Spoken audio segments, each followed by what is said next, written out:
Tomi mana bunaqa yopishi Elbek ham otalaridan o'rgangan ekanlar. Zo'r layfhak bo'lgan ekan. Siz ham ko'rsangiz sizga ham foydali bo'ladi.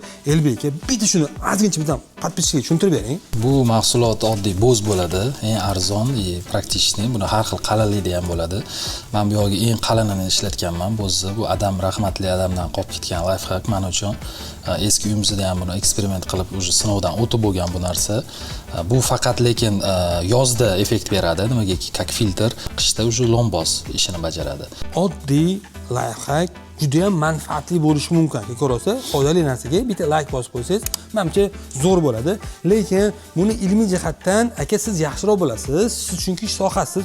Mana shu narsani o'sha sohasi egasiga video tashlab qo'ysangiz, kommentarda fikrini qoldirsangiz, balki juda ham ko'pchiligi shu manfaatli bo'ladi. Lekin men biladigan bitta narsa bor, mana bu penaplas. Ham qishda, ham yozda foyda beradigan bu pokelarimizni to'g'ridan-to'g'ri tunkan tagiga joylashtirib olsangiz bo'ladi. Va bunaqa ishlarni juda ham ko'p qilganmiz va ko'pchiligi manfaatli bo'lgan aka. Agarda siz ham haqiqatan tunkensiyadan to'g'ridan-to'g'ri issiq o'tib ketayotgan bo'lsa va yoqqa lomboz qilish imkoni bo'lmasa aka, mana sizga layfhak, penaplas bemalol ishlatsangiz bo'ladi. Eng asosiysi buni ham tomga, ham devorga ishlatsangiz bo'laveradi. Buni aka yonmasligini ham ko'rsatib berganmiz bir necha bor videolarimizda. Xullas aka, video ko'pchilikga yetib borishi uchun, manfaatli bo'lishi uchun videoga like bosib, eng yaqin do'stga tashlab qo'yasiz. Eng asosiysi sizni issiq sovug'ingiz o'ylayotganini yomon gumonda bo'lmasa aka. Assalomu alaykum.